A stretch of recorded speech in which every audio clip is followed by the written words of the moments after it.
Face of the Nation host Margaret Brennan has made a bizarre statement where she blamed free speech for the horrors of the Holocaust. He was standing in a country where free speech was weaponized to conduct a genocide. And he met with the head of a political party that has far-right views and some historic ties to extreme groups. The context of that was changing the tone of it. And you know that the censorship was specifically about the right. No, I have to disagree with you. Secretary of State Marco Rubio then hit back. Free speech was not used to conduct a genocide. The genocide was conducted by an authoritarian Nazi regime that happened to also be genocidal because they hated Jews and they hated minorities and they hated those that they had a list of people they hated, but primarily the Jews. There was no free speech in Nazi Germany. There was none. There was also no opposition in Nazi Germany. They were a sole and only party that governed that country. So that's not an accurate reflection of history. Online commentators were shocked at Brennan's comments, with this person saying, "I am speechless. Truly cancel Face of the Nation ASAP, CBS, and fire Margaret Brennan. Truly, they are all communists, not socialists. They have graduated to communists running our press and receiving our tax dollars for these irresponsible, unintelligent, undereducated excuses for reporters. Maybe you should read a book or two, Margaret, in your spare time." And to take a moment, thank you, Secretary Rubio, for your response and clear-eyed handling of her and her cronies. And this commentator blasted the network, saying the US is under attack by the left. This is what a Cold War looks like. Information control, anti-free speech, and propaganda. GOP needs to open a congressional investigation into CBS News. Broadcast licenses should be revoked now. The exchange came after J.D. Vance's historical speech at the Munich Security Conference, where he highlighted the failures of Europe in recent times. We know the situation, it didn't materialize in a vacuum.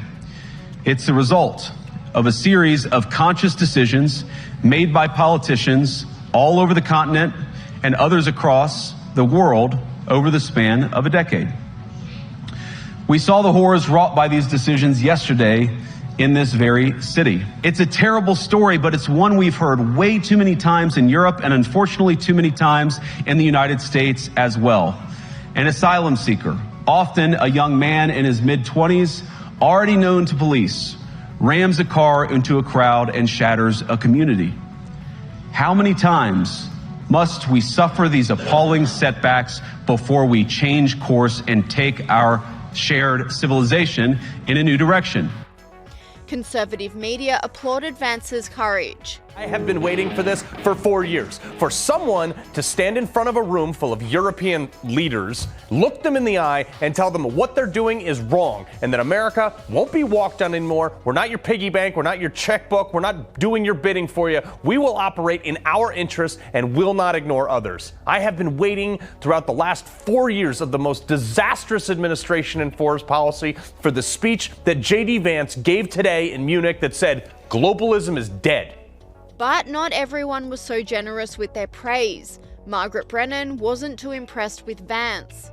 Well, it sounded to a lot of these allies of the United States like they were being described as adversaries or autocrats. It was really the focus here, two things. One of them was migration, and the second was what Vice President Vance calls censorship.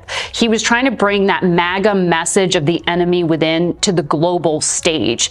And specifically, he says that European leaders aren't showing that they have strong democracies when they sideline controversial groups. He went out of his way to meet with the head of the AfD. That's a political party that's under investigation in Germany because it's so far right and for potentially conducting extremism. And he mentioned that car ramming in Munich recently conducted by an Afghan migrant as an example of what he says is out of control migration. He says that's proof you've got to bring immigration skeptics into the government. This commentator slammed Brennan's response, saying, "Brennan is a pompous anti-American propagandist posing as a journalist.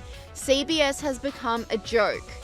And it wasn't only Margaret Brennan taking issue with free speech. The German defense minister slammed J.D. Vance after his talk, calling for free speech, ironically saying the VP's speech was unacceptable.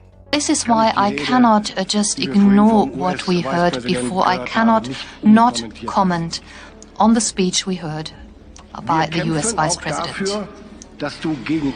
We fight for your right to be against us. That is the motto, one of the mottos of the Bundeswehr, and it stands for our democracy.